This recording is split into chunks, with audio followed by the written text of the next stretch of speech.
Bonjour à tous, vous êtes au bon endroit pour notre webinaire Tous Mobile. Là, nous sommes très heureux de vous retrouver et de passer cette nouvelle après-midi avec vous pour ce nouveau webinaire de notre cycle Tous Mobile, webinaire qui s'inscrit dans le cadre, je vous le rappelle, de la démarche initiée par le laboratoire de la mobilité inclusive avec le soutien du ministère de la Transition écologique et de la cohésion des territoires. 13e épisode aujourd'hui consacré au plan d'action en faveur de la mobilité solidaire. C'est l'un des outils proposés par la LOM, la loi d'orientation des mobilités. Où en est-on de ces fameux PAMS? Eh bien, c'est ce dont nous allons parler cet après-midi avec nos invités, invités que je vais vous présenter tout de suite. Pierre Soulier, chef de projet référent mobilité durable, rurale et solidaire à la DGITM, Olivier Engrand, conseiller régional délégué à la mobilité dans les territoires région Hauts-de-France, Vincent Lemaître, chef de projet Ma Mobilité 62, solidarité direction des politiques d'inclusion durable, département du Pas-de-Calais, Damien Courbe, chef du groupe Mobilité, département mobilité et infrastructure à la direction territoriale ouest du CEREMA. Sachez que comme tous nos précédents webinaires, vous pourrez retrouver ce numéro en replay sur la chaîne YouTube du LMI, mais également sur la chaîne de France Mobilité. Enfin, n'hésitez pas à poser dès maintenant vos questions à nos intervenants via le chat que vous devez avoir normalement, alors, contrairement à la main que j'annonce, mais à droite de votre écran. Nous aurons plusieurs temps de questions-réponses avec Pierre Taillant. Bonjour Pierre, économiste à l'ADEME, vous êtes avec nous depuis le début. Vous synthétiserez et vous pourrez reposer les questions des participants à nos intervenants. Notre rendez-vous du jour s'inscrit donc dans la logique de la publication du rapport, le rapport intitulé « Mobilité solidaire pour le passage à l'échelle ». Ce rapport a été mené par le cabinet Auxilia et ce rapport, nous l'avions présenté le 21 mars dernier à l'occasion du 2e anniversaire de la démarche Tous Mobile. Ce rapport propose un certain nombre de recommandations, des pistes d'action, et notamment justement sur cette question des PAMS, avec un constat partagé. Peu de territoires se sont encore emparés de cet outil de la LOM. Pour autant, de nombreuses initiatives s'inscrivent dans l'esprit de la loi et peuvent être source d'inspiration. C'est ce qui était d'ailleurs ressorti des rencontres Tous Mobiles en région que nous avions organisées dans le cadre de la démarche Tous Mobiles en 2022, avec le soutien de la DIPLP. Et puis, dans ces pistes d'action, le rapport encourage d'ailleurs une interprétation adaptée des PAMS, je le cite, pour permettre aux régions et aux départements de rattraper le retard avec, par exemple, des feuilles de route stratégiques communes. Notre webinaire de cet après-midi va être placé sous le signe des retours d'expérience. Mais avant, je vous demande d'accueillir Pierre Soulier. Bonjour Pierre, merci d'être avec nous. Vous êtes chef de projet référent mobilité rurale et solidaire à la Direction générale des infrastructures, des transports et des mobilités. On travaille ensemble depuis 2 ans et demi sur cette démarche Tous Mobile. On va revenir avec vous sur ce qu'est précisément ce dispositif des PAMS défini par la loi. Quel est finalement son objectif, son pilotage et comment cet outil s'inscrit dans la philosophie générale de la LOM. Oui, bonjour, merci Francis, bonjour à tous. Effectivement, donc pour cette introduction, j'ai décidé de la placer un petit peu sur un point d'étape de la mise en œuvre de la LOM dans son volet mobilité solidaire, parce qu'en fait, on se rend compte qu'on est bientôt à 4 ans après la promulgation de la LOM. Donc effectivement, il est assez intéressant de voir où on en est. J'ai voulu commencer vraiment par quelques rappels assez rapides, comme quoi la LOM avait permis d'inscrire la mobilité solidaire, donc vraiment dans son objectif de politique publique de droit à la mobilité pour tous et dans tous les territoires. Alors, ce n'est pas que la mobilité solidaire, mais c'est vraiment une partie une partie, la mobilité solidaire est une partie de ce droit à la mobilité, et ça s'est traduit par un cadre d'action pour les autorités organisatrices de la mobilité, vraiment de donner une capacité d'agir en leur disant, l'idée derrière la LOM, c'était de vous pouvez, parmi tout votre champ de compétences, vous pouvez, pour ne pas dire vous devez, mais au moins vous pouvez agir en matière de mobilité solidaire. C'est vraiment le point de départ.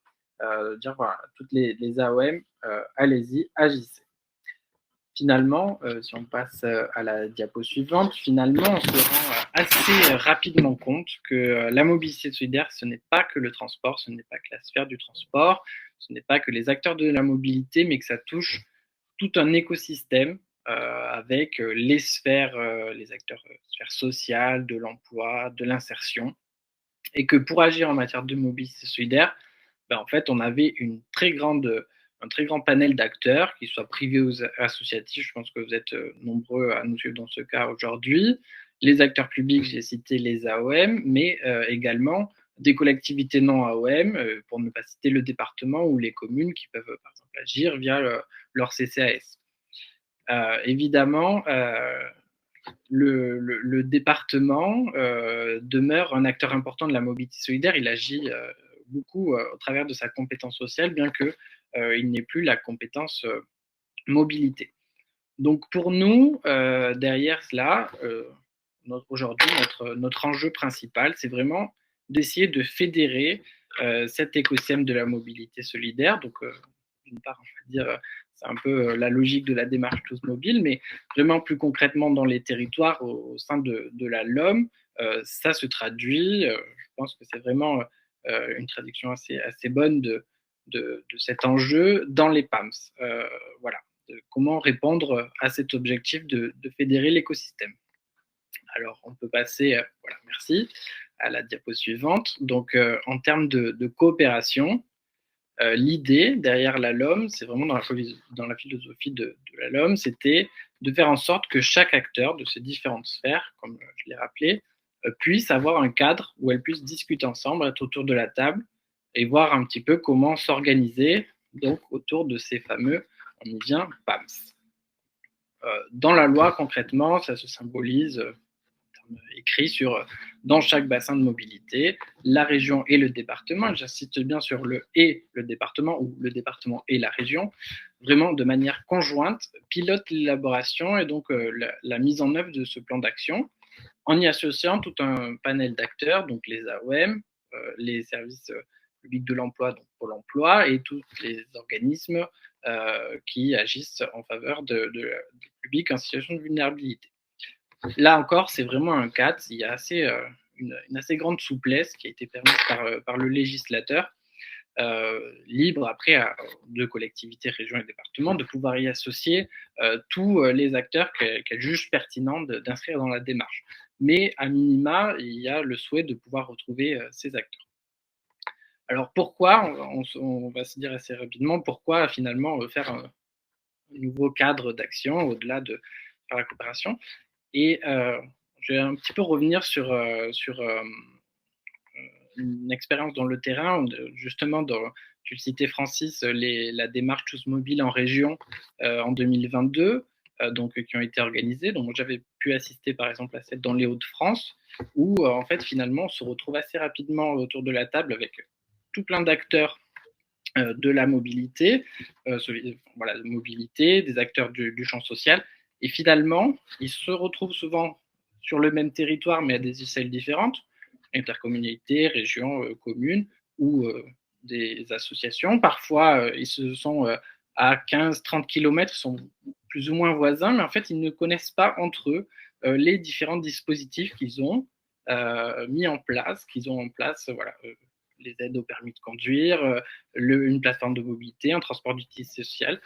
Finalement, on s'aperçoit très rapidement que y a beaucoup d'offres ou de dispositifs d'aide qui sont mis en place, mais qu'elles ne sont pas forcément super bien coordonnées entre elles.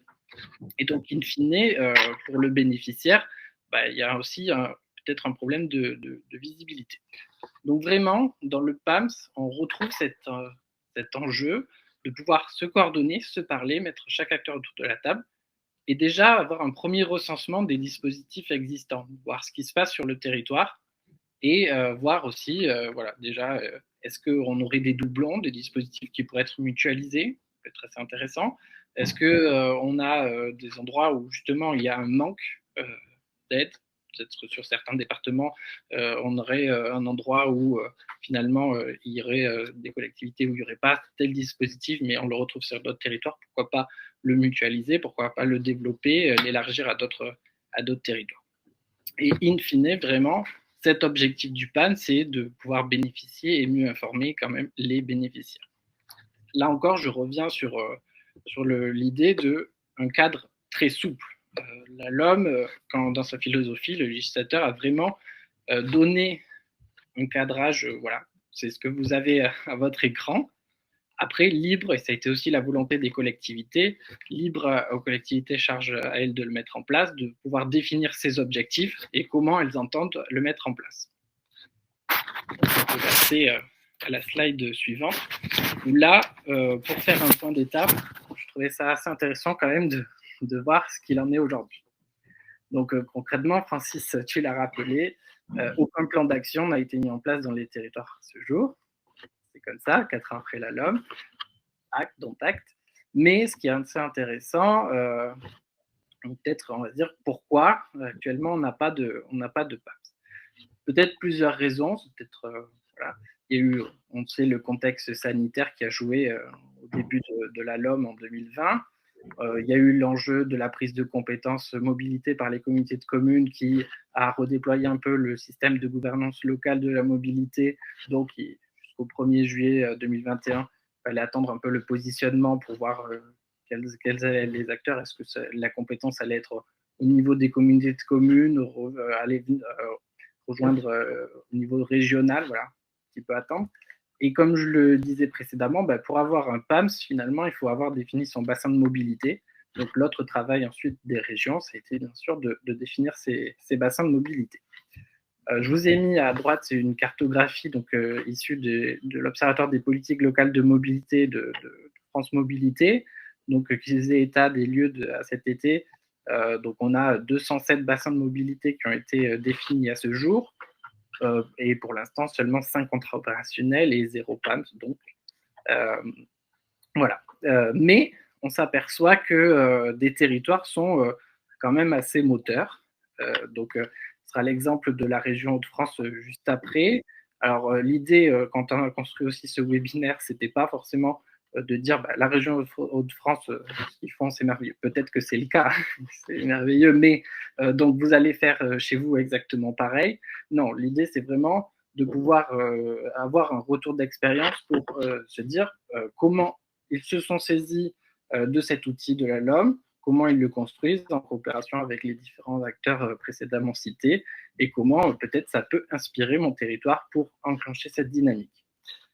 Je voulais revenir également sur quelques chiffres qui est issus de l'enquête d'Intercommunalité de France et de Transdev qui est parue le mois dernier, qui montre également un petit peu cette dynamique après quelques années un peu blanches, on va dire, en matière de PAMS, où on voit, par exemple, une question qui portait sur la connaissance de l'outil PAMS et 54% des répondants, des EPCI répondants en 2022 cités ne pas avoir connaissance des PAMS, elles ne sont plus que 17% en 2023, donc on voit qu'il y a quand même une bonne avancée, donc c'est assez encourageant.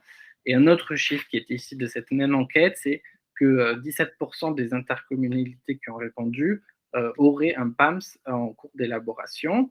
Donc là, forcément, la première idée qu'on se fait, c'est on va retrouver les EPCI finalement de la région Hauts-de-France.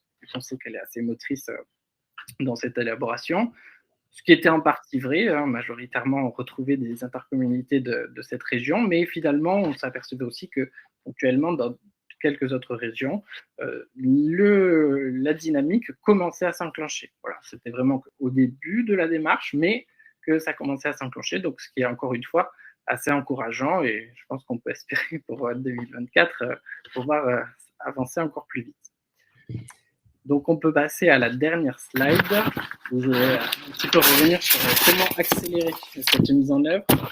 Quand on s'est questionné du côté de la DGITM avec la DIPLP, hein, parce que la délégation interministérielle prévention et lutte contre la pauvreté, c'est vraiment elle qui est en charge justement dans cet enjeu de fédération des différentes sphères, mobilité, sociale, travail, de cette coordination interministérielle. Comment finalement faire en sorte d'accélérer cette dynamique? Une première idée, ça aurait pu très bien être, mais je parle vraiment de manière très hypothétique, de se dire, dans un côté un peu plus réglementaire, on demandait aux législateurs de, pourquoi pas, fixer une date en disant, par exemple, au 1er janvier 2025, encore une fois, c'est purement hypothétique, chaque bassin de mobilité a son PAM, c'est voilà, on donne un petit peu de manière contraignante. C'est quand même assez brutal et on sortirait de la logique de la LOM. Donc, ce n'est pas forcément ce qui a été privilégié. On s'est plutôt inscrit dans une logique de aider, d'un soutien aux collectivités qui seraient volontaires pour élaborer ces PAMS. Et ça s'est décliné, donc vous l'avez sûrement entendu, du pacte des solidarités qui a été annoncé par la Première ministre Elisabeth Borne et Aurore Bergé, ministre des Solidarités, le 18 septembre dernier, qui prévoit donc un soutien à l'ingénierie dans le déploiement des PAMS. Donc là, je ne pourrais pas en dire beaucoup plus que ça, parce qu'en fait, finalement, ça va être l'objet de la contractualisation qui est en cours. J'imagine les départements qui nous écoutent aujourd'hui ont connaissance de cela, mais sinon, vraiment, allez contacter les commissaires régionaux en charge de la prévention et de la lutte contre la pauvreté. Si vous êtes volontaire côté département, pour mettre en place vos PAM, vous pouvez bénéficier de ce soutien à l'animation, soutien financier, etc., en fonction de la contractualisation qui sera définie dans les pactes locaux des solidarités d'ici le 1er janvier 2024. Voilà. Et je vous ai mis également, voilà, pour avoir une portée à connaissance, 2 autres mesures qui sont dans le pacte des solidarités également. Donc, je vous inviterai à contacter la DIPLP. Donc, c'est le soutien au déploiement et au renforcement des plateformes de mobilité et le financement de solutions de mobilité, en particulier sur le territoire du ZDC. Voilà à peu près ce que je voulais aborder à propos introductif, Francis. Merci beaucoup, Pierre, pour cette introduction globale autour de la LOM et des PAMS. Peut-être je vais laisser la parole à un autre Pierre Taillant. Est-ce qu'il y a des questions pour Pierre Soulier par rapport à cette introduction? Oui, bonjour à toutes et bonjour à tous. Une première question, enfin à 2 niveaux, peut-être pour Pierre. Une auditrice, Mounia Grosjean, se demande comment parvenir à faire travailler les acteurs mobilité et transport avec une multitude d'acteurs, notamment du monde solidaire et inclusif et de l'emploi.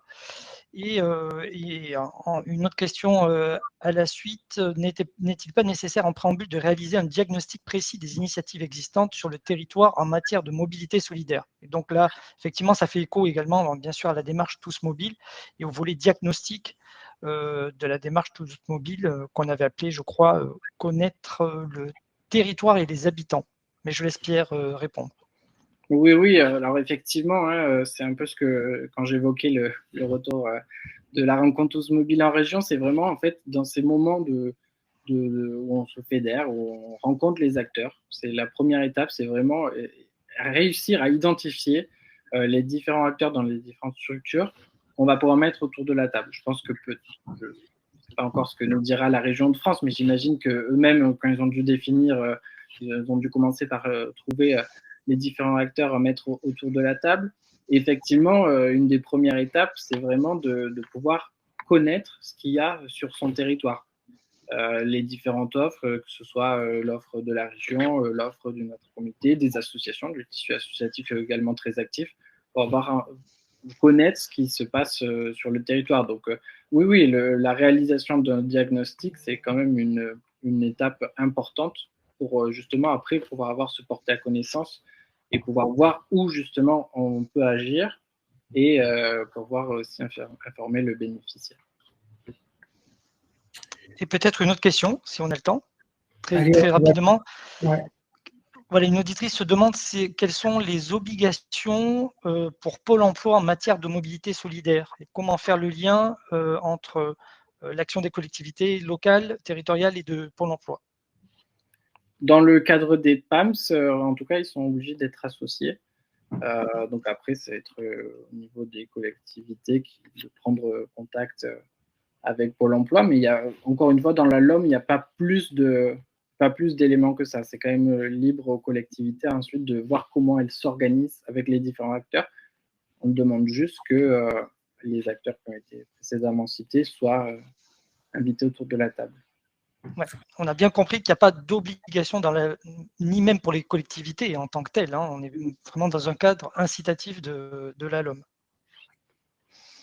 Merci. Merci beaucoup. Merci Pierre Soulier. Merci Pierre Taillant. On vous retrouvera tout à l'heure. Restez avec nous, Pierre Soulier. Et on va donc justement maintenant passer à ce retour d'expérience. On a décidé effectivement de mettre l'éclairage sur une région, les Hauts-de-France, qui semble être pionnière en la matière. La région Hauts-de-France et le département du Pas-de-Calais se sont engagés depuis quelques mois dans une démarche d'élaboration des PAMS. Et c'est ce territoire que nous avons choisi d'entendre aujourd'hui avec nous, et je pense qu'on va les apercevoir à l'écran. Olivier Engrand, bonjour, vous êtes conseiller régional délégué à la mobilité dans les territoires Hauts-de-France, et Vincent Lemaître, chef de projet Ma Mobilité 62, pôle solidarité, direction des politiques d'inclusion durable, département du Pas-de-Calais. Merci messieurs d'être avec nous, et j'ai envie de dire merci surtout d'avoir finalement respecté l'engagement qu'on avait pris ensemble, puisque le 21 mars dernier, à l'occasion de notre 2e anniversaire de la démarche Tous Mobiles, vous étiez présents à notre table ronde. Vous nous aviez expliqué déjà un petit peu comment vous étiez engagé dans une démarche d'élaboration des PAMS, avec un mot d'ordre, je me souviens, passer à l'action rapidement. Vous aviez parlé de 6 à 12 mois pour avoir les premières feuilles de route, et on avait pris l'engagement collectif de se dire ce serait bien de faire un point d'étape 8 mois après pour voir comment vous avez pu avancer, quels sont les écueils que vous avez rencontrés, que contiennent ces premières feuilles de route, est-ce que le calendrier que vous aviez annoncé est respecté ou pas. C'est ce dont nous allons parler ensemble cet après-midi. Peut-être une première question, Olivier Engrand, avant de parler vraiment des PAMS et de nous annoncer aussi le calendrier, ce que vous mettez en route. La région est évidemment, c'est la région qui a la main sur cette question-là. Et vous avez toujours été, vous, dans une optique d'application rapide de la loi. Peut-être un mot d'abord d'introduction justement sur comment vous avez finalement développé les différents outils et dispositifs de la loi sur votre territoire, monsieur Engrand. Oui, merci. Bonjour à tous. Très heureux d'être une fois de plus parmi vous. On a l'habitude effectivement de se rencontrer et c'est toujours avec plaisir d'échanger sur ce grand sujet qui est la LOM et celui encore plus grand peut-être qui est la mobilité solidaire. Alors effectivement, la région des Hauts-de-France, le président Bertrand et le vice-président Dersin avaient cette ambition de démarrer rapidement, de déployer rapidement la LOM. Je rappellerai uniquement pour mettre dans le contexte qu'elle a été promulguée en décembre 2019. Juste derrière, nous avons connu la crise sanitaire, donc ça n'a pas été simple non plus pour les collectivités, et notamment les EPCI, pour statuer sur leur prise ou pas de compétences, donc ce qui a certainement retardé probablement pour certains territoires et certaines régions l'enclenchement de la LOM. La région, toutefois, n'a pas voulu trop perdre de temps par rapport à cette contrainte. Et on a organisé quand même beaucoup de webinaires, notamment pour rappeler, je dirais, les engagements dans la LOM, c'est-à-dire, et vous l'avez rappelé, M. Soulier l'a rappelé tout à l'heure, l'obligation pour les collectivités de statuer sur la prise ou non de la compétence mobilité, avant le 31 mars 2021. Et en parallèle de ça, nous avons enclenché un certain nombre de webinaires, de réunions avec les territoires pour commencer à travailler sur les bassins de mobilité.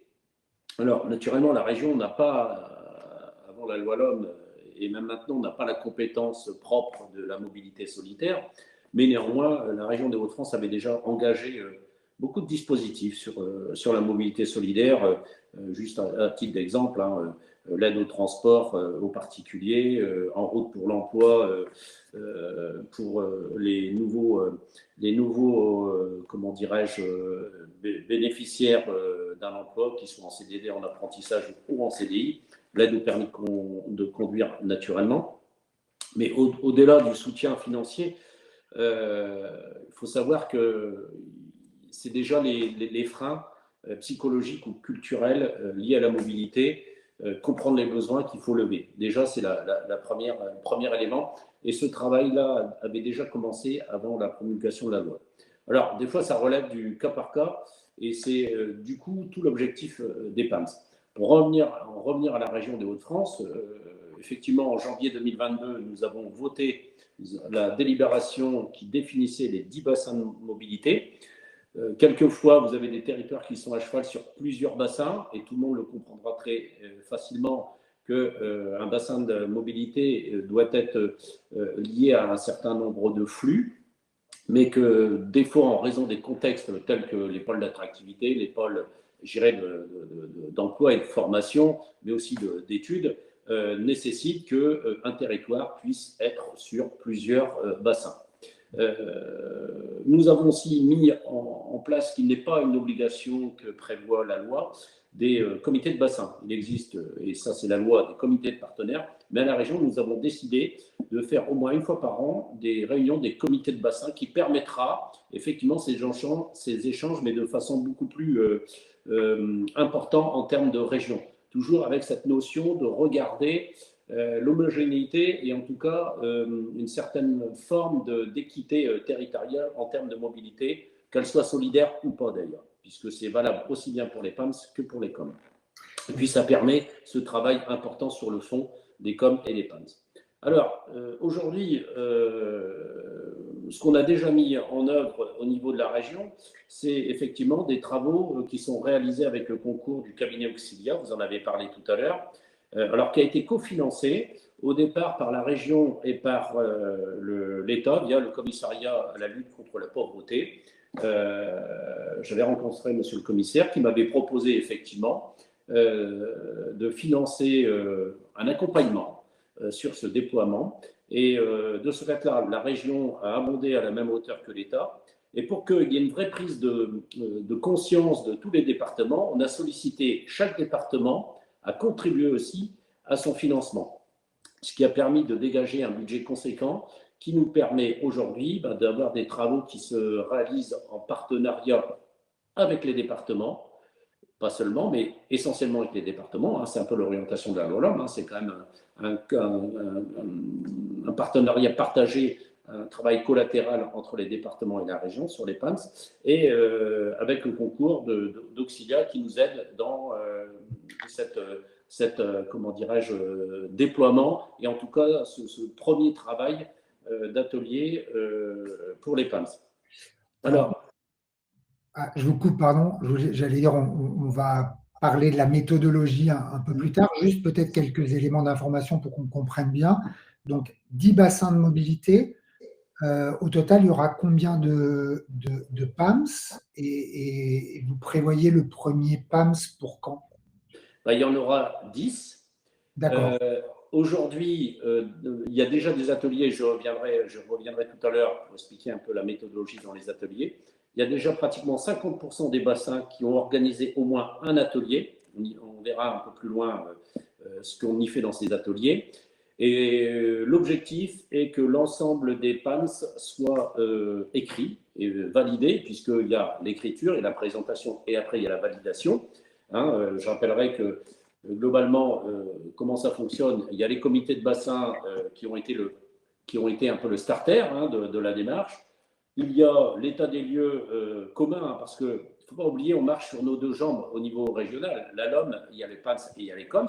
Et dans la mobilité, c'est ces deux jambes-là qu'il faut bien travailler. Et souvent, on constatera qu'il y a un lien fort d'ailleurs entre les deux. Donc, une période après de 6 mois de diagnostic et d'enjeux et d'objectifs qui vont être partagés. Et après, la mise en place des instances de pilotage qui sont la rédaction des COM et la rédaction des PAMS.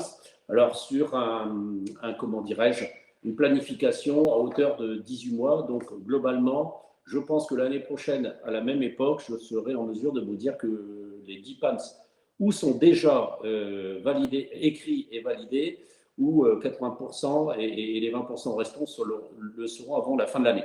J'ai bon espoir qu'avant l'été 2024, déjà un certain nombre de PAMS seront écrits et validés.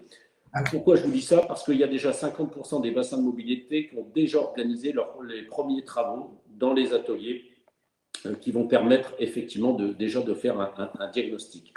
Alors, avant de venir à la méthode, et je vous recoupe encore pour bien comprendre, vous avez effectivement, hein, vous l'avez précisé, mais peut-être que ça demande explication, vous avez fait le choix d'élaborer en même temps les contrats opérationnels de mobilité, les COM et les PAMS.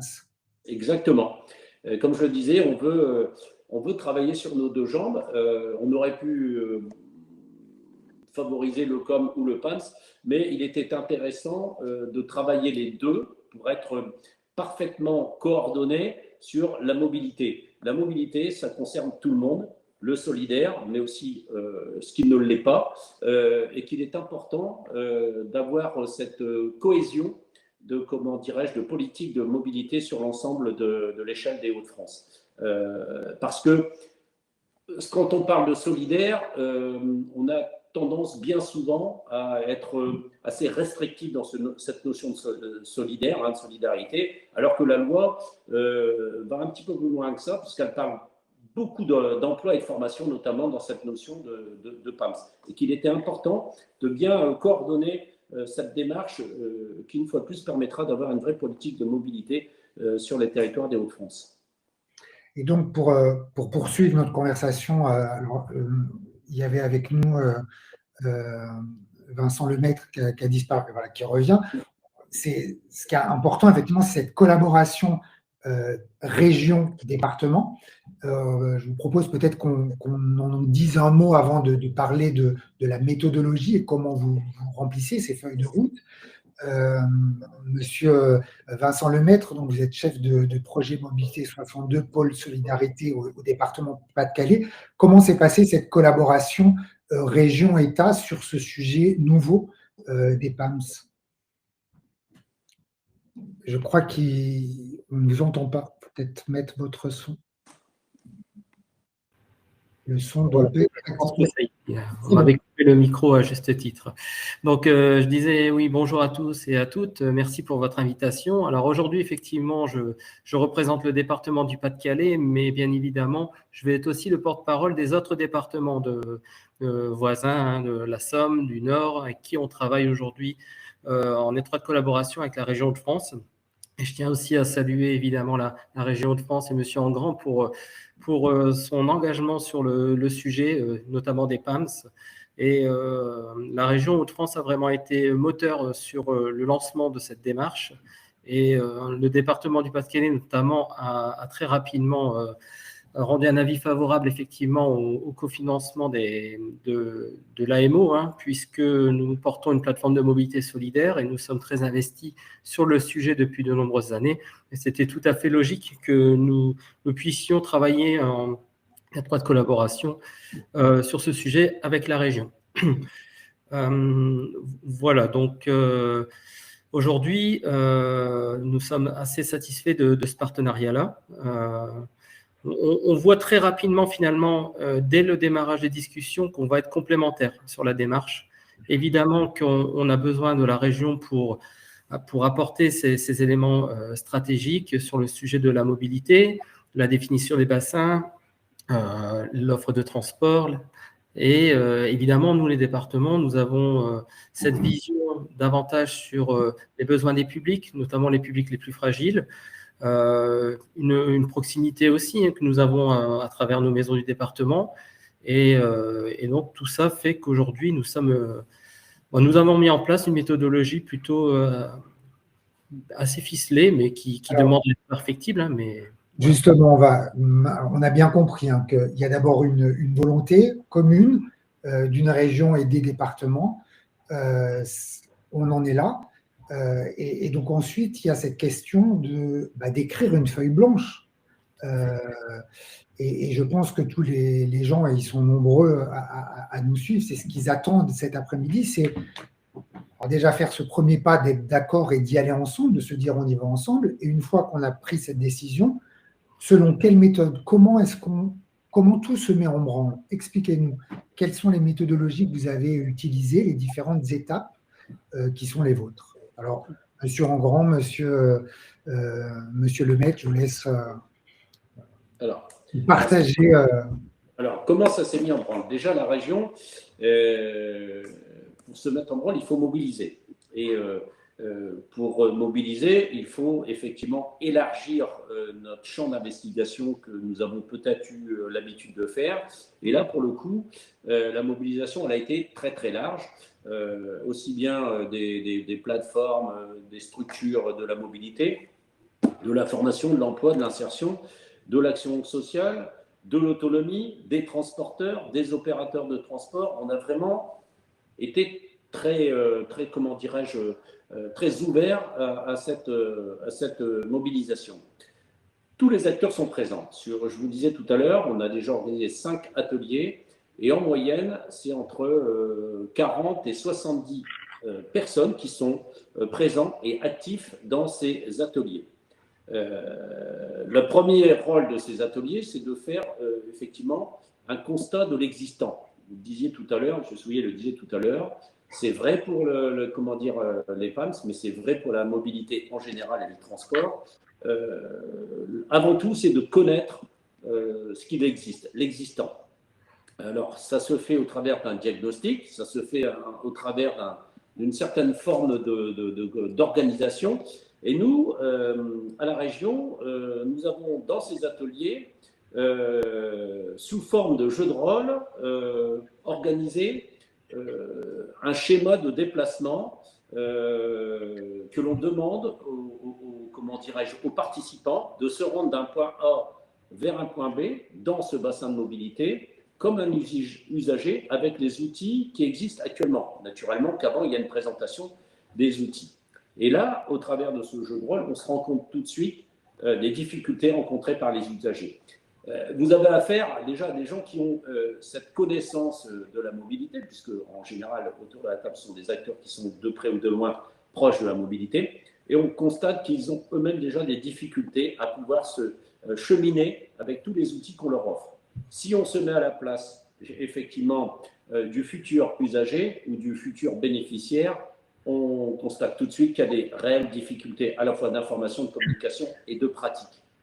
Et ça va être ça, la feuille de route, c'est comment on pratique ce qui est déjà existant, ce qui est mis à disposition par les uns et par les autres pour le bénéficiaire ou l'usager. Ça va être ça le premier rôle. Ce constat, cet état des lieux qui va nous permettre de dire voilà comment on peut rendre le cheminement beaucoup plus simple, beaucoup plus facile, beaucoup plus accessible. Parce que rien ne sert de remettre de nouveaux dispositifs, de nouveaux moyens de mobilité quand on ne sait pas identifier, évaluer la pertinence de ce qui existe déjà. Et de mettre tous ces acteurs-là en lien qui va permettre effectivement, au travers de ce constat, d'écrire la feuille de route qui sera peut-être déjà dans un premier temps juste un diagnostic avec comment on les utilise avant d'aller peut-être un petit peu plus loin en proposant d'autres dispositifs là où il semblerait qu'il n'y ait aucune existence ou qu'il y ait une vraie pertinence à faire sur ce morceau de territoire. Alors pour ce faire, la région, effectivement, même si on n'a pas eu de transfert de moyens financiers, a quand même engagé des moyens, puisque nous avons 5 chargés de mission qui sont les interlocuteurs des bassins de mobilité, un chargé de mission pour 2 bassins de mobilité, qui sont les interlocuteurs privilégiés, je veux dire, des EPCI. On a mis effectivement on a mis en place les bassins, les comités de bassins et les comités de partenaires, et une volonté de faire connaître l'existant dans l'hypothèse naturellement qu'il n'est pas connu. Et il y a tout un travail, effectivement, de mise à connaissance, je dirais, de cet existant. Seulement, effectivement, dans un deuxième temps, il sera peut-être question de faire évoluer soit les offres existantes, soit de trouver de nouveaux, une fois de plus, dispositifs. L'objectif, vous l'aurez compris, c'est de partir du terrain, des territoires, de savoir quel est leur propre besoin, quelle est leur propre attente, et de ne pas avoir une vision descendante de la mobilité solidaire, mais qui est vrai aussi, une fois de plus, pour la mobilité classique. Globalement, on peut mettre tous les dispositifs, s'ils ne sont pas en attente sur les territoires, s'ils ne correspondent pas aux besoins des territoires, une fois de plus, ils ne seront pas utilisés. Puis je vais passer la parole à notre cher collègue du département, qui, je sais, travaille activement le Pas-de-Calais, et je fais un petit coucou au Pas-de-Calais parce qu'ils sont très, on parle de mobilité, et pour le coup là, ils sont dans un contexte très compliqué avec les inondations, et je leur fais un petit coucou et beaucoup de solidarité dans ces moments un peu compliqués. Merci, monsieur André. Et merci d'être là. Donc, on l'a bien compris, la mobilisation des acteurs, c'est le sujet d'abord essentiel. Ensuite, il y a cette question de diagnostic, de ce partage de l'information. Comment concrètement vous avancez une fois que vous avez fait le diagnostic? Il y a des ateliers, il y a des comités techniques. Expliquez. Effectivement, j'insiste vraiment sur les deux jambes qu'évoquait M. Engrand. C'est très important, notamment dans une phase de diagnostic où on a besoin de connaître exactement l'existence sur les territoires. Il est important de pouvoir mener de front à la fois les démarches liées au COM et au PAMS, puisque sur la démarche de mobilité solidaire va forcément s'appuyer sur une offre de mobilité classique. La mobilité solidaire a besoin de cette offre de service, mais pour autant, inversement, c'est également le cas. C'est-à-dire que dans le cadre des COM, il y a nécessité de connaître les besoins des publics fragiles pour qu'ils puissent adhérer à cette offre ou à cette nouvelle offre. Et donc, la démarche que nous avons entreprise est intéressante dans ce sens, où ça nous permet aujourd'hui, sur notamment 2 des bassins, voire 3 des bassins de mobilité, d'avoir une vision très exhaustive de l'existant. Et donc, également, l'ensemble des acteurs présents dans ce domaine. Ça permet également de les réunir, ces acteurs. Si vous traitez les PAMS seuls d'un côté, vous allez réunir que des acteurs de la mobilité solidaire et vous n'allez pas forcément favoriser les rencontres. Donc aujourd'hui, c'est ce que nous proposons et je trouve ça intéressant. Donc effectivement, en termes de méthodologie, il y a plusieurs instances qui se sont déjà organisées. Tout d'abord, commencer tout simplement par réunir les pilotes de ce dispositif, la région, évidemment, les départements concernés par les bassins de mobilité et l'État. Se réunir en petit comité, ça nous permet de compléter cette fameuse feuille blanche qui nous est proposée par la loi, hein, c'est-à-dire qu'aujourd'hui, effectivement, nous avons une grande latitude pour agir, ce qui est bien, mais encore faut-il s'entendre ensemble sur la méthodologie. Donc ça, c'est quelque chose qui a été fait en petit comité, puis avec l'appui d'Auxilia, notre assistance à maîtrise d'ouvrage, qui nous a aidé à écrire concrètement une méthode. Et puis, cette méthode, aujourd'hui, nous l'appliquons de façon similaire sur l'ensemble des bassins de mobilité. Évidemment, nous essuyons les plâtres aujourd'hui. Hein. On ne s'interdit pas de la faire évoluer, cette méthodologie, mais en tout cas, aujourd'hui, ça donne des résultats plutôt satisfaisants pour des premiers essais. Bon. Je crois que je vais arrêter, moi, de vous poser des questions parce qu'il me semble qu'il y en a beaucoup de la part de ceux qui nous écoutent. Pierre Taillant, vous êtes avec nous. Peut-être faire partager les premières questions à nos deux invités. Oui, alors des questions et déjà des réponses qui ont été apportées par messieurs Engrand et Lemaître, mais peut-être on peut y revenir dessus. Les questions concernent surtout voilà, l'intégration, la coopération des acteurs. Alors vous en avez, on vient d'en parler jusqu'à l'instant, mais peut-être des précisions, des auditeurs s'interrogent sur l'intégration d'acteurs comme les CCAS au niveau communal, qui sont les premiers acteurs, hein, le premier niveau d'action de la solidarité ou d'intégration des EPCI et qui n'ont pas la compétence mobilité, par exemple. Est-ce que vous avez des éléments à nous apporter là-dessus? Alors, concernant les EPCI qui n'ont pas pris la compétence, on peut en parler puisque effectivement la région est OM de substitution.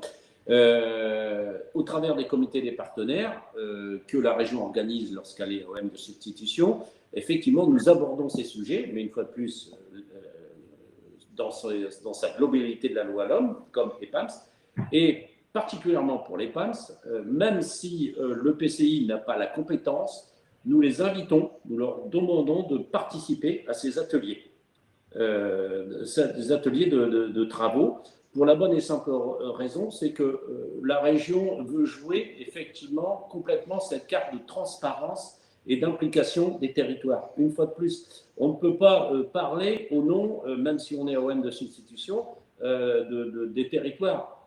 Seuls les territoires connaissent bien leurs spécificités, qu'ils soient de mobilité ou d'autres compétences, mais seuls eux savent en parler et bien souvent connaissent finement les acteurs qui pourraient être en plus très pertinents dans ce cadre de ces ateliers-là. Donc on s'appuie aussi sur eux pour justement essayer de ne pas, comment dirais-je, oublier un acteur essentiel dans la mobilité. Donc ils sont totalement intégrés dans la démarche. Et concernant les CCAS, nous avons fait le choix d'inviter notamment l'Union départementale des CCAS aux différents ateliers et puis les principaux CCAS des villes, des grandes villes, pour essayer d'avoir une représentation effectivement des CCAS. Mais de manière générale, la mobilisation de ces acteurs est assez complexe quand même. Je parle des acteurs du champ de la solidarité, puisqu'ils sont très nombreux, très nombreux. Ce n'est pas évident de les sélectionner. On ne les connaît pas forcément tous non plus.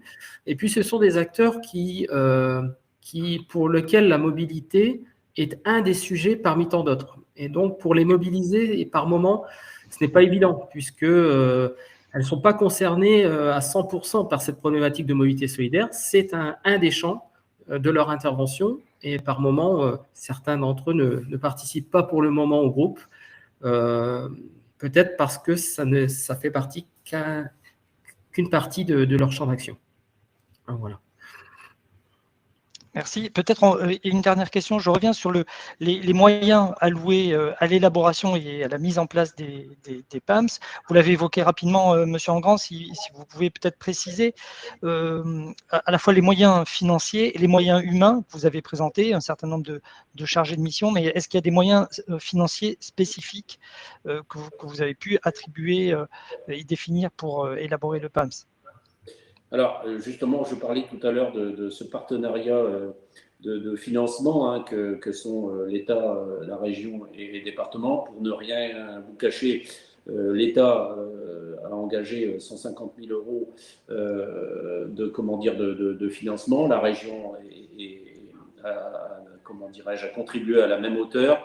Et nous avons demandé globalement que les départements, les 5 autres départements, mettent chacun à leur niveau la même contribution que la somme qui a été mise par la région et l'État, c'est-à-dire 300 000 euros pour les départements, ce qui représente 60 000 euros par département. Ça envoie aussi une image de volonté d'avancer parce que les départements tous unanimement ont suivi très rapidement cette démarche parce qu'on a bien senti tous qu'il fallait se faire accompagner par des cabinets comme Auxilia dans cette démarche.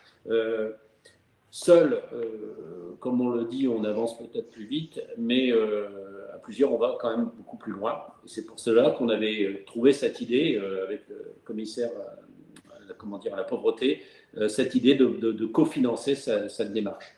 Je voulais rajouter par rapport à la question précédente sur les EPCI et notamment leur implication. Là où la région est AOM, nous avons lancé dans les comités de partenaires 2 sujets que la région a pris en charge.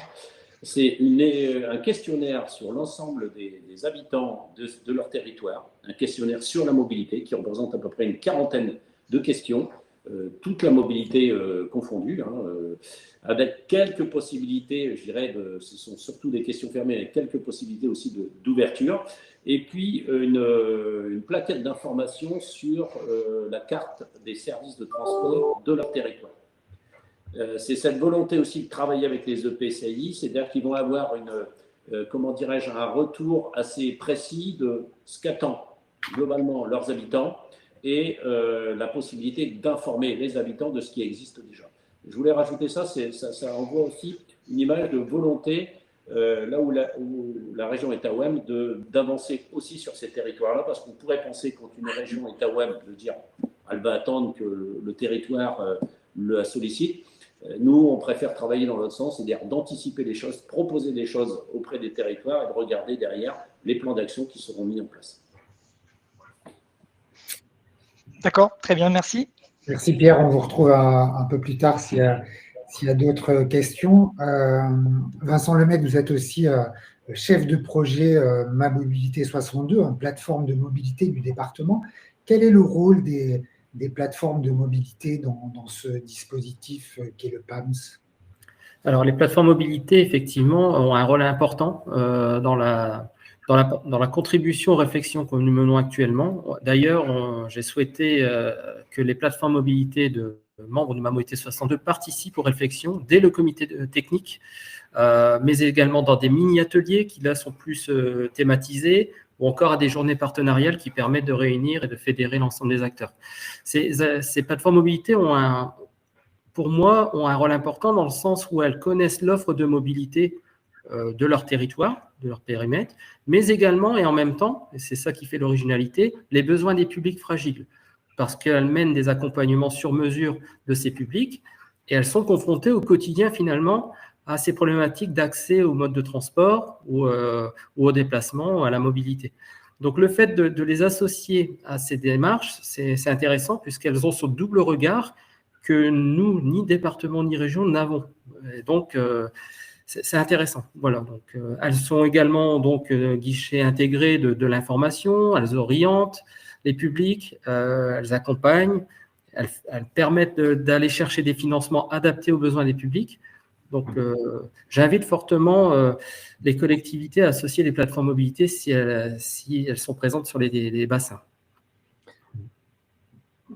Donc, si on essaie de dessiner cette page blanche, le plan d'action en faveur de la mobilité solidaire, si j'essaie de reprendre un peu tout ce qu'on s'est dit, je comprends qu'il y aurait des choses autour de l'enjeu de la connaissance du public, qu'il y aura forcément des choses autour des sujets,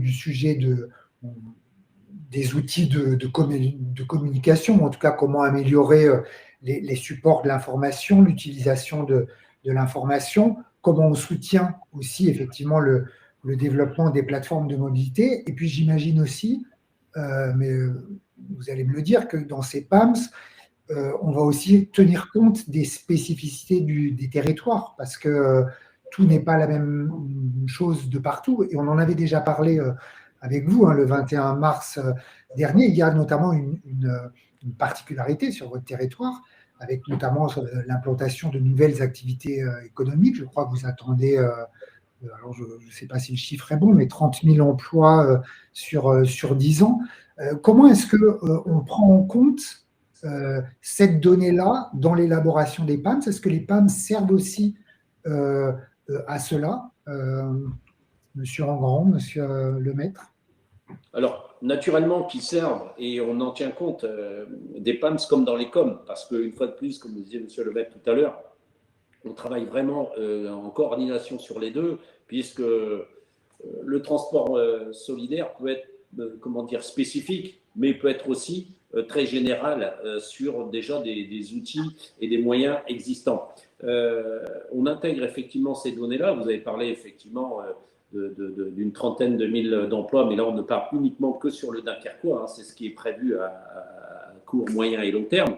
Mais nous avons aussi toute cette notion du canal Seine-Nord en construction, et beaucoup de PAMS, beaucoup de territoires notamment travaillent dans le cadre du PAMS sur cette mobilité d'acheminer un certain nombre de salariés, hein, de travailleurs, d'ouvriers, vers ces chantiers. Comment, demain, on travaille avec ces territoires de telle sorte qu'on puisse acheminer, transporter un certain nombre de personnes vers ces chantiers.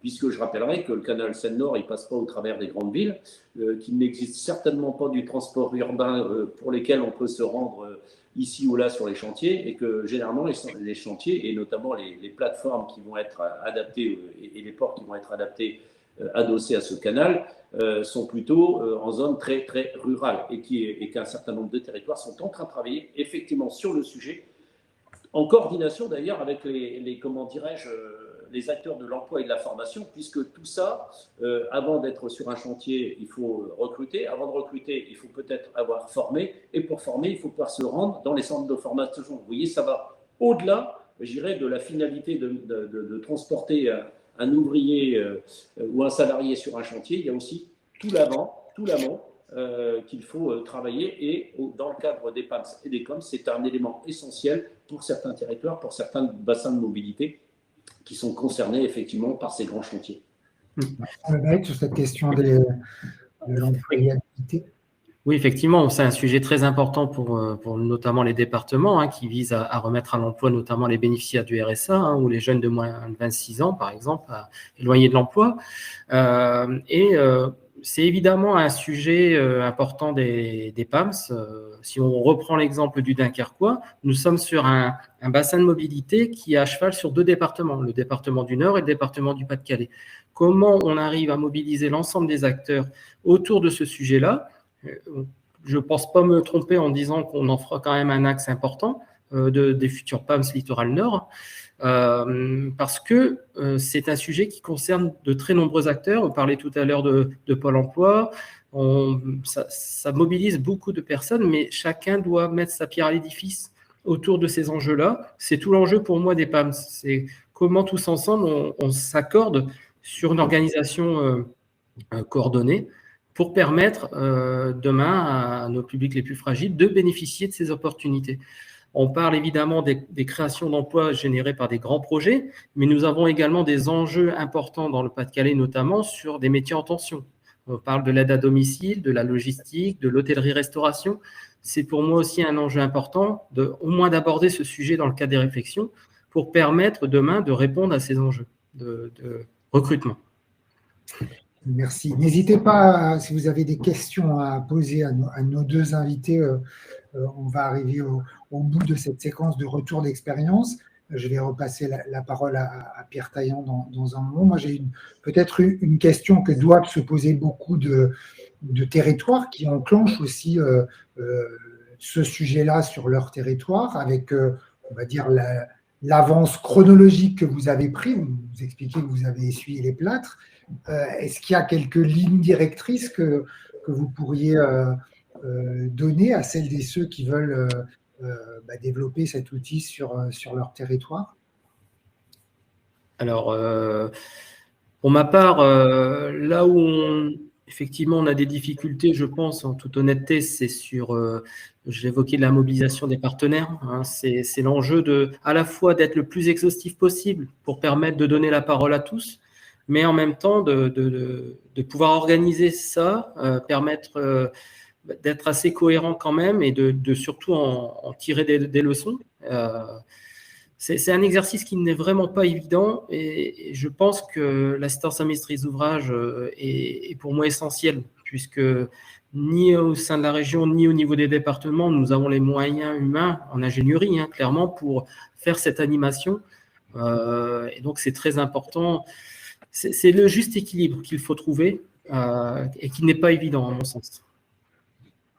Je suis complètement d'accord. Effectivement, d'ailleurs, ça a été notre première décision, si je peux me permettre l'expression, pour les PAMS, c'est de se faire accompagner et de monter un plan de financement permettant cet accompagnement qui va nous apprendre, vous savez, on apprend à marcher en marchant, en mettant un pied devant l'autre, mais à un moment donné, on a juste besoin d'être un peu soutenu au départ pour qu'on sache l'orientation et bien trouver notre équilibre. Monsieur le maître vient de le dire, et c'est cet équilibre-là qui est important.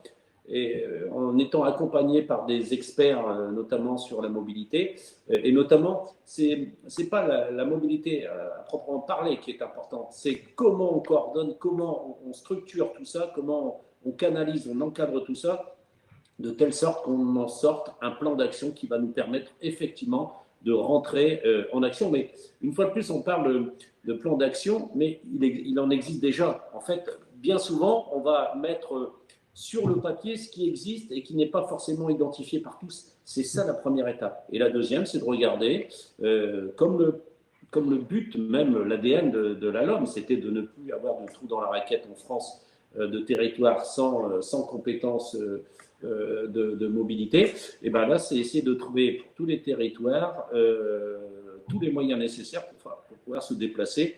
On parle beaucoup d'emploi, de formation, mais aussi de santé. Aujourd'hui, c'est une vraie problématique, la mobilité, ce que moi j'appelle la mobilité sanitaire, c'est-à-dire de permettre à un certain nombre une certaine population de pouvoir se déplacer relativement facilement, ne serait-ce que pour se soigner. Merci beaucoup. Donc, si j'ai bien compris, les premiers plans d'action seront élaborés en début d'année. Et ensuite, une fois qu'ils seront élaborés et validés, c'est une application de 5 ans. Donc là, c'est une observation pendant 5 ans pour voir quelles sont les actions et si ça fonctionne. Parce que finalement, ce dispositif, on le vend, enfin, la loi le propose. Vous qui travaillez dessus, est-ce que vous pensez qu'ils sont utiles? J'imagine que oui, puisque vous les mettez en place. Mais dans le travail que vous faites là aujourd'hui, vous avez déjà des éléments de réponse sur leur pertinence et leur effet qu'ils pourraient apporter? Dans le plan d'action, de toute façon, sera définie une méthodologie d'évaluation qui permettra effectivement de regarder la pertinence à terme. Parce que le tout, c'est effectivement, le plan, c'est pas de l'écrire une bonne fois pour toutes et de dire, bon, ben voilà, ça part pour dans 5 ans, et puis on se revoit dans 5 ans, on regarde, ça fonctionne. Non, non, pas du tout. L'idée, c'est quand même qu'il reste une dynamique pendant ces 5 ans, j'irai au travers des comités de partenaires et des comités de bassin, pour effectivement, chaque année, évaluer territoire par territoire la pertinence de ce plan d'action et des actions qui ont été mises en place et de les évaluer. Puis vous savez, comme beaucoup de choses qui sont expérimentées, des fois, il ne faut pas avoir peur de les arrêter parce qu'on estime qu'il n'y a pas d'intérêt à les laisser. Et c'est aussi le but de ce première phase de diagnostic, peut-être d'identifier des dispositifs qui ne servent à rien et qu'on pourrait réfléchir tant matériellement que financièrement vers d'autres dispositifs qui, eux, pour le coup, manquent de moyens permettant encore d'évoluer. En tout cas, on n'attendra pas 5 ans pour refaire un prochain bilan. Pardon, monsieur le maître. J'allais juste ajouter en disant que oui, ça a déjà des effets positifs dans la mesure où, moi, par exemple, j'ai fait connaissance de mes homologues des départements voisins grâce à donc des bassins de mobilité interdépartementaux. Ça nous a permis de lancer des discussions et de voir qu'on avait vraiment des sujets en commun. Et puis, ça permet également aux plateformes mobilité qui interviennent sur le Pas-de-Calais, demain, je l'espère, travailler avec les plateformes mobilité voisines, parce que la logique de déplacement des habitants n'est pas la logique administrative, et donc il va falloir pouvoir y répondre. Et dans une logique d'accompagnement des publics, par exemple, si une personne vient à déménager demain sur le département voisin, comment il y a une suite de parcours mobilité qui s'organise, etc. Donc voilà, on mesure déjà les effets positifs de la démarche. Pierre Taillant, est-ce que vous êtes avec nous? Est-ce qu'il y a d'autres questions pour nos deux invités? Oui, plusieurs questions, enfin, avec une thématique qui revient assez souvent autour du financement des structures, que ce soit les plateformes ou des structures qui portent des services, comme du transport d'utilité sociale, et pour savoir comment alors vous y avez répondu en partie, on voit bien ce que vous venez d'exposer et cette durée de 5 ans, mais comment les contrats opérationnels de mobilité et les plans d'action pour la mobilité solidaire peuvent aider ces acteurs, ces structures à pérenniser leurs services dans le temps puisqu'on sait bien voilà, la difficulté de financement dans la durée et des modèles économiques qui sont souvent fragiles, voire fragilisés de ces structures. Est-ce que le PAMS donne un cadre, permet de sécuriser ou de planifier aussi des actions sur la durée, avec la réserve, bien sûr, d'allouer les ressources et les financements vers les services et les actions les plus efficaces? Alors, au niveau régional, nous avons l'intention de mettre en place des appels à projets, notamment pour ces sujets-là, qui vont permettre de financer un certain nombre d'actions qui seront identifiées dans les PAMS notamment, mais pas que, pour justement apporter des moyens et pérenniser un certain nombre d'actions ou de nouvelles actions dans le temps, notamment la durée des PAMS. Le fait de faire des appels à projets suscite bien souvent de nouvelles idées, de nouvelles approches de la mobilité. Donc c'est un des éléments, mais ce ne sera certainement pas le seul, qui sera mis en place par la région. Le département lance également un appel à projet chaque année. Et donc peut-être que dans le cadre de ces PAMS-là, il serait intéressant de pouvoir échanger à minima sur les projets qui auraient été respectivement déposés sur les appels à projets, et puis de pouvoir coordonner justement nos financements, nos modalités d'action vis-à-vis de ces porteurs de projets. Ça me semble intéressant. Et puis, soutenir la mobilité solidaire, c'est également permettre d'optimiser finalement déjà l'existant et d'observer un petit peu l'offre de mobilité sur les différents territoires. Je vous prends un exemple très concret où si nous prenons l'exemple d'un garage solidaire, par exemple, c'est un modèle économique assez fragile qui demande beaucoup d'investissement et de fonctionnement. Et il n'est pas possible de créer des garages solidaires tous les 4 km. Donc, il est important de pouvoir s'entendre sur l'implantation de tel ou tel garage solidaire sur un territoire, là où ça vient à manquer. Et ne surtout pas démultiplier des offres de mobilité solidaire là où il y en a déjà.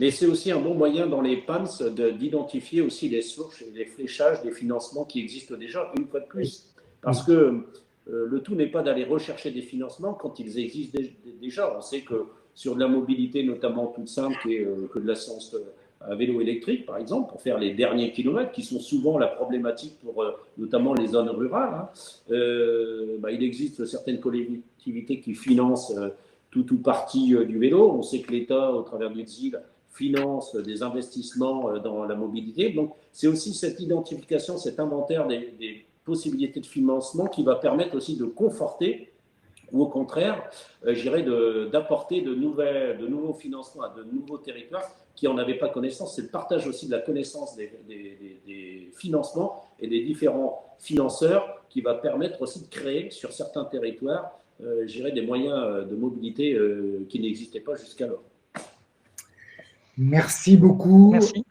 Merci beaucoup Olivier Engrand. Merci beaucoup Vincent Lemaître d'avoir été avec nous cet après-midi. Votre retour d'expérience est évidemment important. Comme le disait Pierre Soulier, il ne s'agit pas d'imposer une méthodologie, mais de rendre compte évidemment de ce qui se passe, d'autant que d'autres démarches existent aussi dans l'esprit de la LOM sur le territoire. Nous, dans le rapport d'Auxilia, Pierre Taillant peut en témoigner, on avait recueilli quelques autres initiatives dans l'esprit de la LOM. Je crois que le rapport parlait même de territoires qui faisaient du PAMS sans le savoir.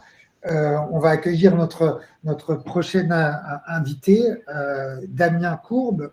Bonjour Damien. Bonjour. Merci d'être avec nous. Vous êtes chef du groupe mobilité, département mobilité et infrastructure, direction territoire ouest du CEREMA, partenaire aussi de la démarche Tous Mobiles. Et on voulait voir un petit peu, peut-être faire un peu ce tour d'horizon d'autres démarches qui existent dans cet esprit des PAMS sans pour autant être des PAMS sur les territoires.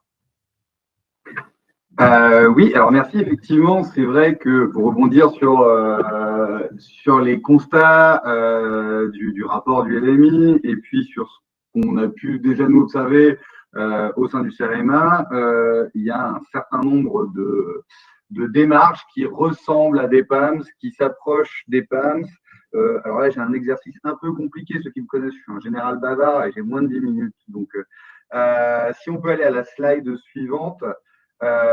Voilà, c'est tout petit, on ne voit pas, j'en ai bien conscience. L'idée, c'était plutôt juste d'avoir des illustrations. L'idée derrière, c'est la bonne nouvelle, c'est pas parce que sur les territoires, il n'y a pas de PAMS qu'il n'y a rien, ou bien qu'il y a pas des démarches qui s'approchent de ce qui pourrait être des PAMS ou des briques de PAMS. Parce qu'en fait, souvent, ce qu'on peut observer, c'est qu'effectivement, c'est un angle d'un PAMS. L'angle qui peut être soit sur le public cible, donc soit les publics en insertion professionnelle, soit des publics en formation, soit les publics des quartiers prioritaires de la ville, enfin voilà, les seniors. Donc on a, en fonction du porteur de cette démarche, qui a déjà interrogé nombre d'acteurs, eh bien on peut avoir soit un bout de PAMS qui est sous l'angle du public cible, sous l'angle du porteur de projet. Je veux dire là, donc nous en Pays de la Loire, j'y reviendrai un petit peu plus longtemps parce que je connais un peu mieux. On a travaillé avec le commissaire à la prévention et à la lutte contre la pauvreté, les départements, la région, les EPCI, les associations, mais sous l'angle insertion professionnelle, porté par le commissaire. Alors effectivement, le PAMS met au cœur de l'action le couple région-département et les autres acteurs. Là, c'est porté par le commissaire, mais tous ces acteurs-là sont au sein de comités de pilotage et des ateliers. Mais on a aussi des démarches qui peuvent être portées par des régions, par des départements qui sont très moteurs sur le sujet. On a par exemple le département du Maine-et-Loire ou le département du Lot-et-Garonne, là où mes collègues de Sud-Ouest ont travaillé effectivement sur le territoire des pastilles de Haut-Agenais-Périgord, et donc là plutôt sur les publics seniors et jeunes. On a parfois des opérateurs qui se sont saisis du sujet, des plateformes qui se sont saisies du sujet parce qu'ils en ont besoin pour leur travail au quotidien. Ils ont besoin d'avoir de la visibilité sur l'offre. Ils ont besoin d'avoir donc des étapes de diagnostic en fait ont déjà été portées par des acteurs. Régulièrement, on l'a dit tout à l'heure, les plateformes. Ça peut être aussi des réseaux d'acteurs, Agiles, Mobile, voilà, qui ont aussi fédéré des acteurs et commencé à construire des briques de PAMS. Bien sûr des associations ou des acteurs, je pense dans l'Ouest au Gérontopole, par exemple, qui s'occupent principalement des personnes seniors et du coup qui a beaucoup travaillé cette question de la mobilité solidaire sous l'angle des seniors. Bien sûr, de nombreux départements se sont déjà saisis du sujet et ont déjà de la matière. Donc, rassurons-nous, on ne part pas de rien.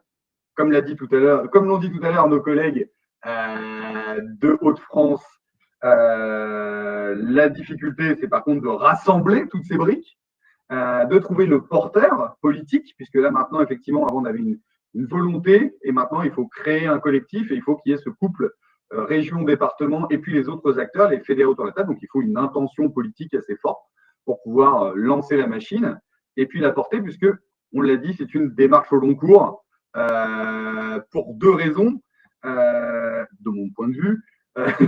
La première, c'est qu'effectivement, le temps de regrouper tous ces acteurs et le temps que chacun chemine en faisant un pas vers l'autre, parce qu'on a un objectif commun, mais par contre, on n'a pas forcément la même façon de l'appréhender. On n'a pas forcément les mêmes orientations politiques, on n'a pas forcément les mêmes enjeux. C'est pas la même chose pour une asso qui joue sa pérennité dans le temps, l'emploi de ses salariés, et pour un acteur public qui doit maîtriser la dépense publique tout en servant aussi le public au mieux avec une manne financière limitée. C'est pas le même objectif pour un conseiller Pôle emploi, pour toutes les. Enfin, voilà. Chaque acteur a son angle de vue, et pour que tout le monde puisse cheminer vers un PAMS commun, eh bien, il faut pas aller trop vite. Parce qu'on a besoin de comprendre les enjeux de chacun, on a besoin de comprendre le vocabulaire de chacun, et ça, c'est très important, et de garder une part de liberté. Dans cet exercice collectif, chacun risque d'avoir peur, d'être enfermé, et notamment, on l'a dit, quand on le fait à l'échelle d'une région, il y a aussi, chaque département a sa liberté, son assemblée politique, et puis chaque AOM a aussi sa vision, et donc il faut garder du commun, et puis garder aussi une part de liberté à chacun. Donc voilà, il y a donc pour revenir à mon sujet, qui est de dire qu'il y a des exemples. En Pays de la Loire, on a beaucoup travaillé sur quelque chose qui ressemble de mon humble point de vue, fortement à un gros bout de PAMS sur la partie, en tout cas, insertion professionnelle. Donc, il reste à creuser le sillon des autres sujets, les seniors, les jeunes, bien évidemment, les personnes handicapées, dans un cadre non insertion professionnelle. Enfin, voilà. Mais là, on a un gros bloc. On a déjà une belle expérimentation des travaux interacteurs, des travaux entre pairs qui sont nécessaires aussi, des différentes échelles. Il y a une très belle expérience maintenant aussi en Hauts-de-France. Voilà. Donc, pas mal de briques, de méthodes qui se retrouvent, qui se recoupent. On commence à voir poindre quelque chose. Il nous manque maintenant, et on l'a dit, effectivement, c'est à la fois l'esprit de la LOM de dire il y a de la liberté. L'inquiétude derrière, c'est que du coup, il n'y a pas de repère. Il manque un accompagnement, en fait. Il manque un accompagnement. Alors, voilà, la région Hauts-de-France et le département l'ont vraiment dit sur la partie de l'utilité d'avoir quelqu'un qui prend du temps pour aller recruter à la main, pour faire le diagnostic à la main parfois les gens, essayer de comprendre leur sujet, et du temps aussi pour prendre la plume, tout simplement. On l'a dit aussi, hein, c'est plein de choses qui existent, mais il faut prendre le temps de l'écrire, et puis prendre le temps de le mettre dans des cases, de créer des représentations simples. J'en ai mis quelques-unes là. Là à droite, en bas à droite, on voit un petit bonhomme qui se déplace. Et ben ça, c'est le parcours idéal d'insertion dans un dispositif de mobilité solidaire. Parce qu'au départ, quand tu es venu nous chercher la commissaire à l'époque, c'était, je vois bien qu'il y a plein de trucs, c'est super cool, mais je comprends pas. Je comprends pas qui fait quoi. Je comprends pas à quoi ça sert. Je comprends pas quel est le rôle de chacun. Donc là, il a fallu qu'on définisse ensemble. On ne voit pas totalement, mais je rassure tous nos participants. Il y aura une partage des ressources, on partagera toutes les slides, donc vous pourrez beaucoup oui, on ne voit pas, c'est juste un truc, juste pour montrer qu'en fait, l'idée, là, c'était de mettre des gens dans les cases. Alors, chacun sort un peu de la case, mais ça permet aux élus, aux politiques, et y compris aux autres qui ne sont pas de cette partie-là du chemin, de voir, ah, mais en fait, lui, il fait ça. Et je vois à quoi il peut servir et où est-ce qu'il est dans l'ordonnancement là, du parcours d'insertion, mais d'un parcours de mobilité. De la même façon, là, tout à gauche, vous voyez, on a mis les familles de services de mobilité. Alors, il y en a 7, vous ne les voyez pas, mais l'idée, c'est ça, c'est qu'on a regroupé dans des gros tas. Dans des gros tas, 7 familles, ça marche bien. Ce qui est rigolo, c'est que nos collègues du CEREMA Hauts-de-France ont travaillé aussi sur la mobilité solidaire, ont aussi sorti cette famille, qui ne sont pas très éloignées, mais ce n'est pas les mêmes familles. Et voilà où on en est aujourd'hui. Aujourd'hui, notre point, c'est on a de la matière, il y a des réflexions, et puis on va peut-être devoir maintenant converger vers un vocable commun, vers quelques repères communs sur la méthode, et puis effectivement pouvoir un peu consolider tout ça, parce que à la fois rassurer ceux qui se lanceront un peu après, là on a de la chance, il y a eu des défricheurs, la région Hauts-de-France, la région Pays de la Loire sur la volet insertion pro, et puis les défricheurs, maintenant on a une petite étape de consolidation, dont je parlerai juste après, et puis après, on l'espère, l'écriture pour nous d'un guide méthodologique de dire à quoi pourrait ressembler un PAMS. Bien sûr, cette écriture-là, elle aura vocation à évoluer. On l'a dit, on avance en marchant. Dans le cadre de la planification des mobilités générales, les PDU, le premier PDU et les PDU actuels ne sont pas les mêmes, et c'est OK. Et là, on va être pareil sur les PAMS. Du coup, si je dois enchaîner. Oui, c'est pour ça qu'on voulait vous entendre aussi, Damien. C'était parce qu'effectivement, on se posait cette question, comment accompagner les territoires dans la construction des PAMS? Et vous, le CEREMA, vous lancez un appel à partenariat sur la construction des PAMS pour accompagner les territoires. Dites-nous en plus. Exactement. Alors, effectivement, fort de nos différentes expériences, c'est pas pour faire de la pub pour le CEREMA, mais fort de nos différentes expériences sur la mobilité solidaire. Et puis, l'essence de l'établissement public qui est le CEREMA, c'est effectivement quand il y a un objet qui n'est pas très bien défini, on prend quelques territoires avec lesquels on chemine. Donc, on ne sait pas faire, hein, on n'a pas vocation à dire qu'on sait faire, on a des idées. Et on chemine ensemble, et puis on en dégage des éléments méthodologiques qui permettront de rédiger des fiches, un guide qui serviront à tous les autres derrière. Et donc là, effectivement, les PAMS, comme l'a dit tout à l'heure Pierre Souillet, il y a une obligation réglementaire sans échéance et puis une difficulté à s'en saisir. Donc, on s'est dit au sein du CEREMA que ça serait pas mal qu'on prenne quelques couples départements-régions qui souhaiteraient se lancer l'année prochaine, et puis qu'on essaye ensemble. Donc, nous, on appelle ça des appels à partenariat, c'est-à-dire qu'on travaille ensemble, on met du temps d'ingénierie CEREMA, et puis il y a une partie du coût CEREMA qui est pris en charge par les collectivités qui souhaitent être associées, et puis on le fait ensemble en acceptant des erreurs communes, et puis on en dégage des éléments méthodologiques. Voilà l'idée. Donc l'idée, ce serait sur 3-4 couples de partir avec pour le CEREMA, la partie diagnostic local des acteurs et des services, le partage de diagnostic avec des acteurs du territoire. On l'a dit, c'est important d'avoir de la matière au départ, qu'on vient confronter au point de vue de tout le monde pour la consolider, parce qu'on l'a dit, le référencement de l'offre, c'est utile, il faut le faire, mais il est obsolète le lendemain. La mécanique de financement de la mobilité solidaire, avec des petits appels à projets sur des temps courts, font que les services vivent et meurent en permanence. C'est aujourd'hui comme ça, on n'est pas sur une logique aujourd'hui et ça, c'est l'objet pour demain, mais on n'est pas sur une très grosse logique de politique publique générale comme on a sur la mobilité de droit commun, où on a une offre de service sur des termes de 6 ans. Donc voilà, donc il y a une partie diagnostic, puis il faut la confronter. Et puis après, on propose un appui à la rédaction du PAMS. Alors, ce n'est pas forcément la rédaction complète, ça peut être tout ou partie. Dans tous les cas, ça sera à discuter avec la délégation territoriale locale. Et puis, une démarche collective avec ceux qui partiraient avec nous. S'il y a de l'appétence pour le sujet, eh ben, on part tous ensemble avec plusieurs couples, plus le CEREMA, pour construire un vocabulaire commun qui servira à tout le monde pour la suite. Voilà, je m'arrête. À partenariat, pardon Damien, le calendrier de cet appel à partenariat, c'est… À partir de maintenant, s'il y en a qui souhaiteraient s'engager dedans, nous contacter. Alors, soit Alexandre Fabry, Alexandre.Fabry, Fabry, @cerema.fr, soit vos correspondants locaux de vos différentes délégations territoriales. Et puis, en fonction du nombre de personnes, on part sur 3-4 parce qu'on n'est pas très nombreux à travailler sur la mobilité solidaire au CEREMA. Et puis, ça serait pour une contractualisation au premier trimestre 2024, des travaux sur 2024 et puis probablement une fin. On l'a dit, il faut du temps pour réunir les gens. Sinon, on les sursollicite et ils ne viennent plus, en fait. C'est ça le problème. Donc, fin 2024, début 2025 pour avoir les enseignements, quoi. Voilà. Pierre Taillant, est-ce qu'il y a des questions Alors, peut-être une question assez rapide.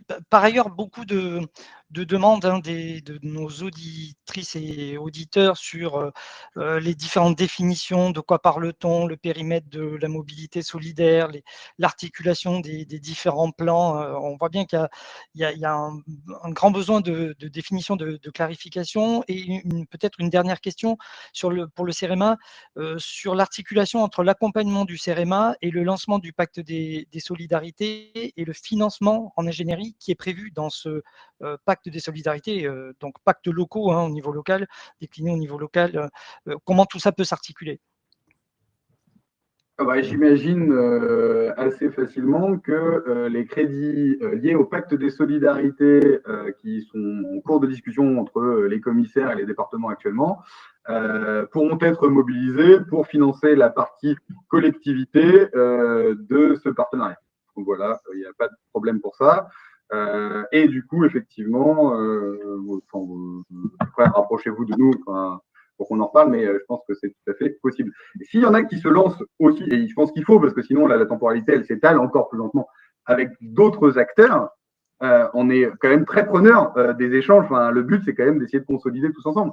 Et on a parlé tout à l'heure du travail d'Auxilia qui est très bien. Je veux dire, il n'y a pas que le CEREMA qui fait bien les choses. Et du coup, tous les enseignements de tout le monde sont bons pour capitaliser. C'est ça que je veux dire. Ouais. Merci beaucoup. Et l'adresse d'Alexandre Fabry, que nous saluons au passage, est inscrite à l'écran. Donc, si vous êtes intéressé par cet appel à partenariat. Merci Damien Courbe pour votre intervention. Merci à toutes et tous d'avoir assisté à ce webinaire. Je vous rappelle que nous allons vous faire parvenir tous les liens ressources qui ont été échangés ici ou là, les productions du LMI, les ressources aussi du CEREMA. Merci à toutes nos équipes qui nous ont rendu ce rendez-vous possible aujourd'hui. Et puis, nous vous donnons rendez-vous pour un prochain webinaire. Ce sera le 30 janvier 2023 avec Pierre Taillant aux manettes et nous parlerons des ZFE Mobilité Solidaire, l'heure des transformations. Bon après-midi à toutes et à tous et merci encore d'avoir passé ce début d'après-midi ensemble.